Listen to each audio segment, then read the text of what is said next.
12월이 되면 항상 아니 벌써라고 하는 그런 느낌을 받습니다. 벌써 12월입니다.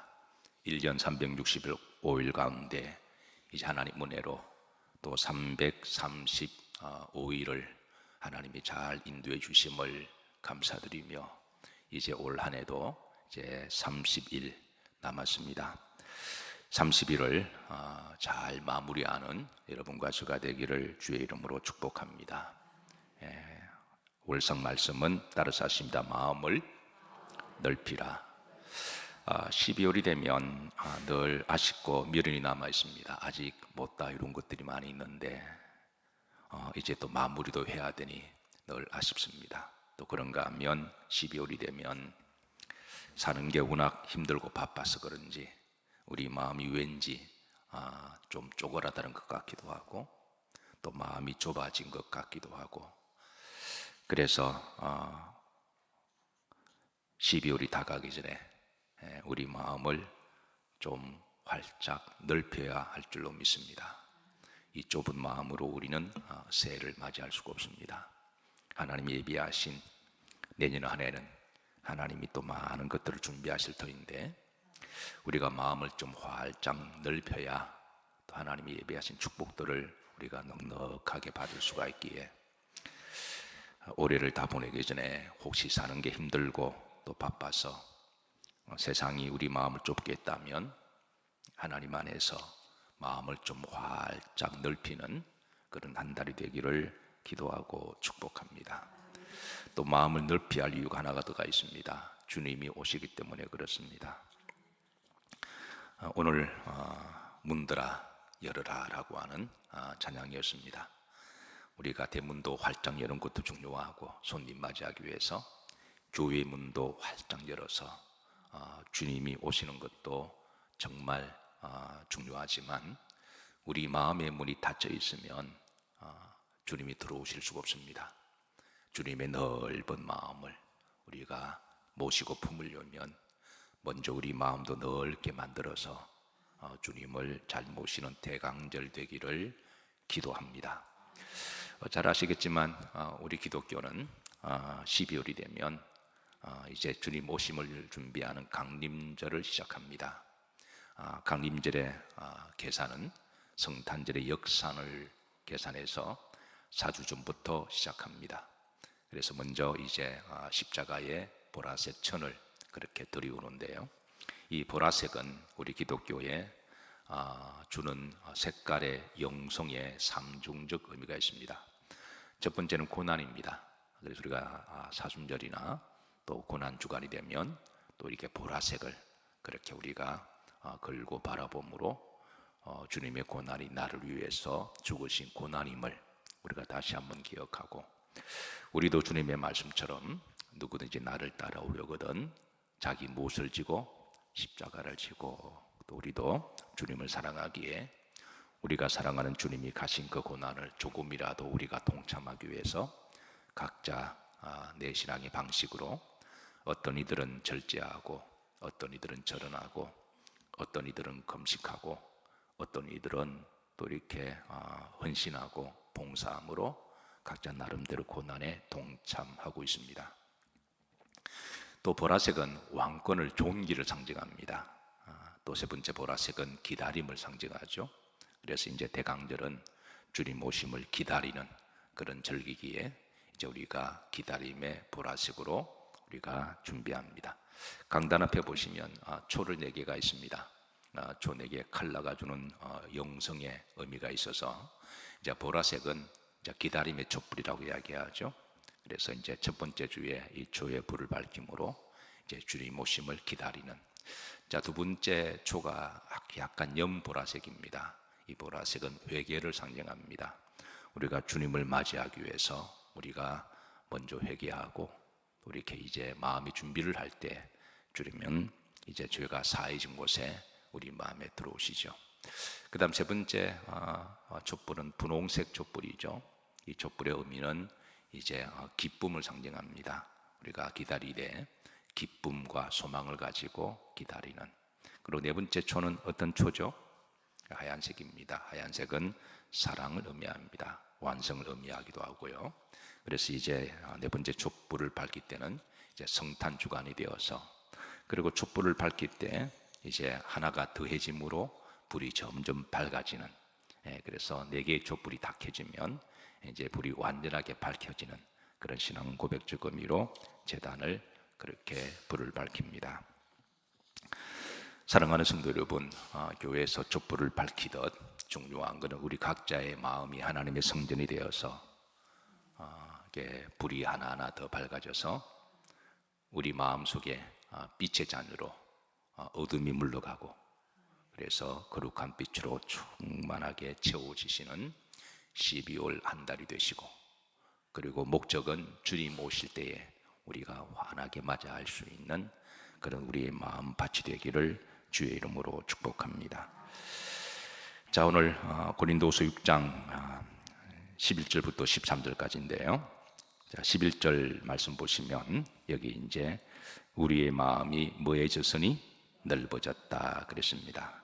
우리의 마음이 넓어졌다. 바울은 우리의 마음이 넓어졌다 그렇게 하고, 12절 보시면 또 후렴절입니다. 너희 심중에서 뭐해진 것이라 좁아졌다 그랬습니다.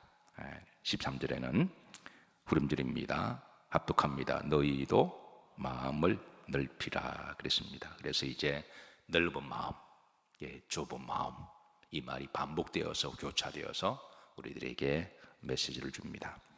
사랑하는 성도 여러분, 한 가지 질문합니다. 여러분의 마음은 넓은 편인가요? 좁은 편인가요? 각자 속으로 생각하시고 대답하시면 됩니다. 우리 마음이 넓은 편일까요? 좁은 편일까요? 뭐 굳이 말할 필요는 없습니다. 말 안 해도 다니까.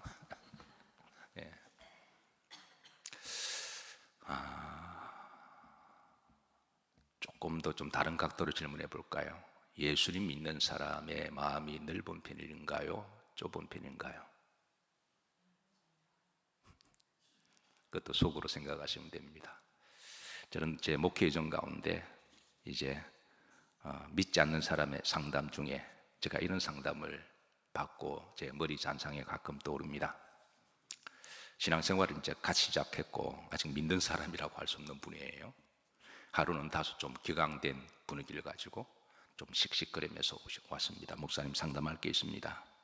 그게 뭡니까? 그러니 왜 믿는 사람들은 속이 좁아요 그러더라고요. 그게 무슨 말이냐 그러니까 자기는 이제 교회에 몇 번 나왔는데 다니려고 그러는데 이제 사회생활 하다 보면 술도 먹고 담배도 피고 한다는 거예요, 솔직하게.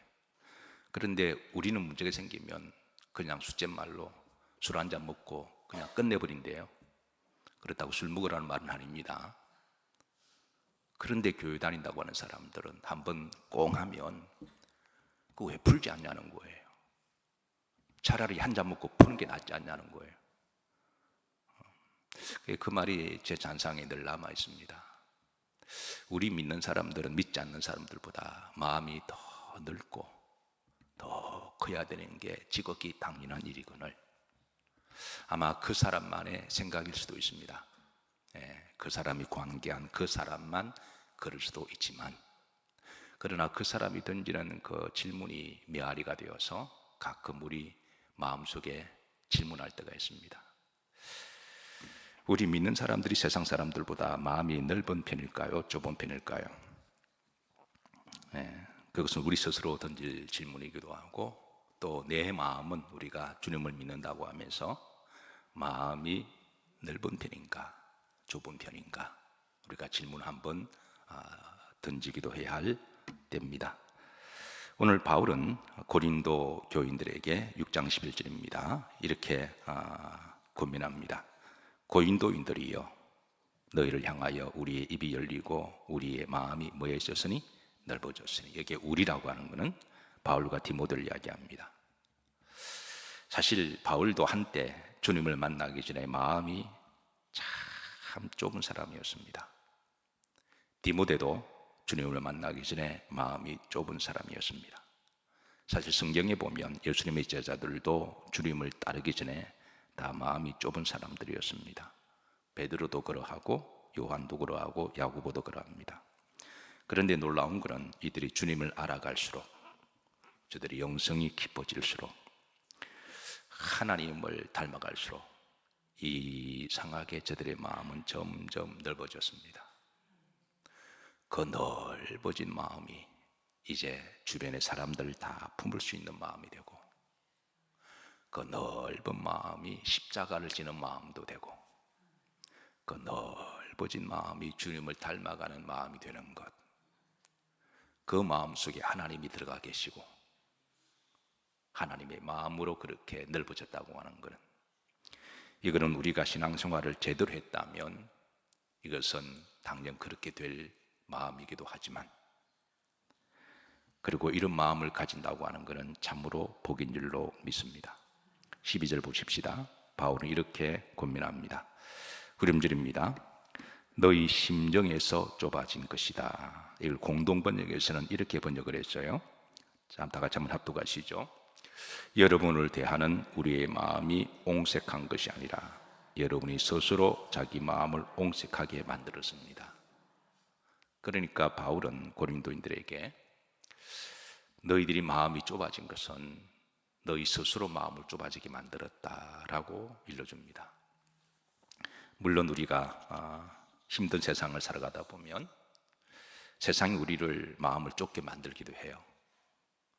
또 어떤 사람이 나의 마음을 좁게 만들기도 합니다.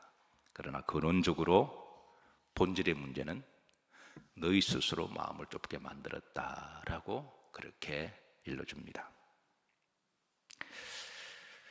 그래서 고린도서 6장 13절에 보시면 이렇게 이야기합니다. 후름절에 보시면 너희도 뭐를 넓히라? 마음을 넓히라. 여러분 주의 음성으로 들으시길 바랍니다. 그러니까 너희도 마음을 넓히라. 바울과 디모데도 나도 한때 마음이 좁은 사람이었지만 예수님을 통하여 마음이 넓어졌으니 너희도 마음을 넓히라. 너희가 마음이 좁아진 것은 여러 가지 이유가 있을 수가 있지만 결국은 스스로 마음을 좁게 된 것이니 이제 마음을 넓히라라고 그렇게 고민합니다.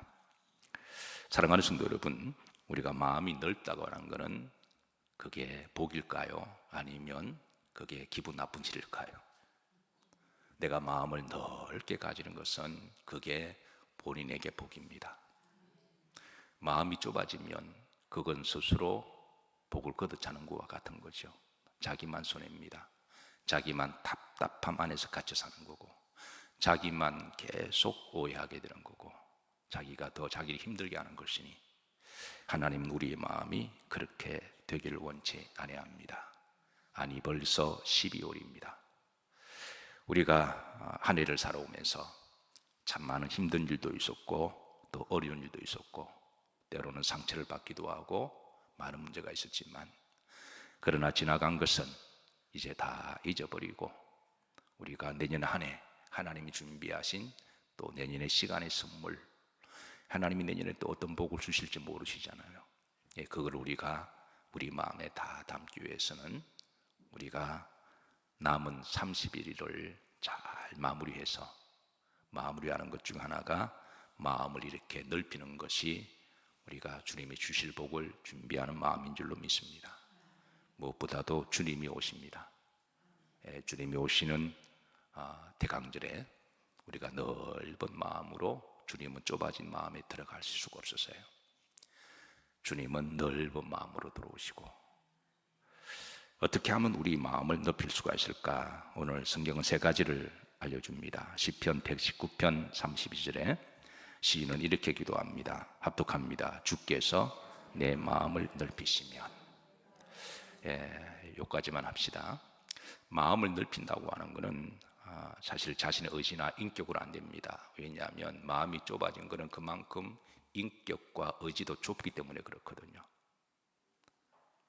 그래서 시인은 기도합니다. 주님, 내 인격은 솔직하게 이 정도니 나를 긍휼히 여겨주시고 내 마음을 넓혀 주소서라고 시인은 기도합니다. 우리는 그런 기도를 드려야 합니다. 우리 모두는 다 부족해서 놀라운 것은 우리가 넓혀달라는 것이 아파트 평수를 넓혀달라고 기도하는 것보다도 마음의 평수를 넓혀달라고 기도하는 것이 더 지혜롭습니다. 상대방이 먼저 변화되기를 기도하는 것보다도 내 마음이 먼저 변화되는 것이 더 지혜롭습니다. 내 마음이 넓어지면 작은 방도 큰 방으로 보이고, 내 마음이 넓어지면 세상도 넓어지게 보입니다. 기도할 때마다 마음을 넓혀 주시기를 기도하십시다. 최소한 우리 믿는 사람들이 믿지 않는 사람들보다 마음이 더 넓어야 되지 않을까요? 더 툴툴 털어버리고. 그렇다고 술 먹으라는 말은 아닙니다. 술 한 잔 먹으라는 말이 아니라 세상 사람들이 볼 때 그렇다라는 거예요. 두 번째, 예수 그리스도의 마음을 품으려고 노력해야 합니다. 빌립보서 2장 5절입니다. 합독합니다. 너희 안에 이 마음을 품으라. 곧 그리스도 예수님의 마음이니. 예수님의 마음은 어떤 마음일까요? 넓은 마음이죠. 좁은 마음이 아니라 넓은 마음이고, 겸손한 마음이고, 사랑하는 마음이고, 품는 마음이고, 이해하는 마음이고, 용서하는 마음입니다. 우리 믿는 사람들은 다 이 말씀을 좋아하죠. 이 말씀을 깊이 묵상하고 기도하다 보면 결국 믿는 사람들은 주님의 마음을 닮아가기 위해서 애를 쓰는 사람들인데, 오늘도 준비 찬양이 주님의 마음을 본받는 자, 이게 노래로만 불러지는 곡조가 아니라 정말 말씀 우리의 삶이 되고, 또 그렇게 될 때 이 말씀을 살아 역사하는 말씀이 될 거예요. 예수님의 마음을 품는 기도, 주님의 마음은 넓은 마음입니다. 12월을 마무리하기 전에 우리가 이 마음을 가지고 모든 사람들을 넉넉하게 품고 넉넉하게 담아둔다면 주님이 얼마나 기쁘실까요? 주님께서 그런 마음을 보시고 마음이 통했다 그러지 않으실까요? 12월은 주님과, 오시는 주님과 마음이 통하시기를 축복합니다. 자, 세 번째 마지막입니다. 성령님의 기름 부으심을 함을 가르쳐 줍니다. 로마서 5장 5절입니다. 우름지를 보시면 뭐로 말미암아? 성령으로 말미암아 하나님의 사랑이 우리 어디에 부음받음이니? 마음에. 우리가 성령 충만을 사모하고 성령 충만을 구하는 것은 단지 언어적인 유희만을 위한 게 아니잖아요. 그냥 알딸딸한 상태에서 감정적인 영역만 아니잖아요. 성령 충만을 우리가 사모하는 그런 감정을 넘어서 정말 우리 마음에 성령이 부어지면 그 마음이 넉넉한 마음이 되고, 사랑하는 마음이 되고, 또 품는 마음이 되고, 바로 그게 성령의 열매고 그게 성령의 삶이죠. 실제로 우리 마음이 성령으로 충만하게 채워지면 우리 마음은 넓어집니다. 만약에 성령 충만을 받았다고 하는데 마음이 좁으면 그건 아직 성령 충만 받은 거 아니에요.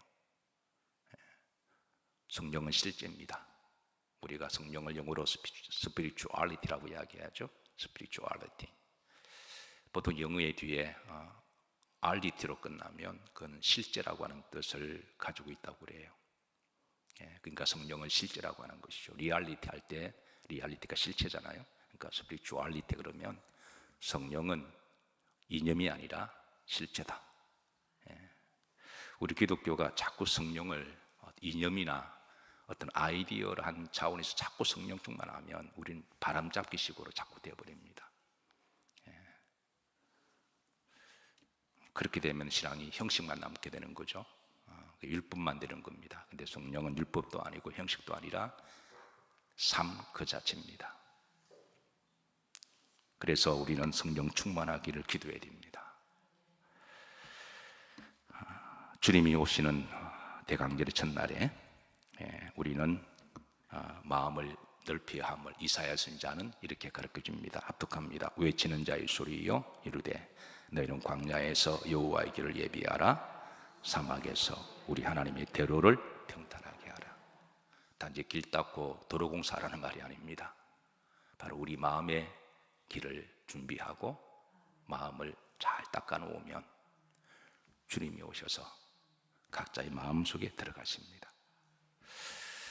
제가 몇 년 전부터 좀 반복하는 그런 말이 있습니다. 특히 절기 때, 부활절, 또 성탄절이 되면 기억하시나요? 우리가 앞으로 몇 번에 더 성탄절을 맞이할 줄 모르겠지만, 우리가 앞으로 각자 몇 번에 더 부활절을 맞이할 줄 모르겠지만, 혹시 여러분 기억하시나요? 그래서 이 말은 단순하게 연세가 드신 분에만 임하는 말씀이 아닙니다. 젊은 사람도 우리가 가슴에 담아두어야 할 말씀이고, 또 저도 깊이 담아두는 말씀입니다. 사람들이 착각하기로는 내가 아직 나이가 젊고 또 몸이 건강하고 날마다 운동을 하니까, 또 집안의 어르신들이 장수했으니까 우리 집안은 장수 집안이고 난 뭐 특별히 병도 없고 운동도 하고 관리 잘하니까 별 문제가 없을 거라고 생각하지만, 생명과 죽음은 하나님이 주관하시고 또 하루 차이일 수가 있습니다. 어제와 오늘 하루 차이, 또 잠자는 사이에 잠깐 차이일 수가 있으니, 우리 모두가 앞으로 이제 몇 번에 더 성탄절을 맞이하고 몇 번에 더 부활절 맞이할지 모르지만, 중요한 것은 이제 우리가 이런 중요한 절기는 하나님이 해마다 반복하게 하셨잖아요. 그 절기가 주는 영적 의미가 있기 때문에 그렇습니다.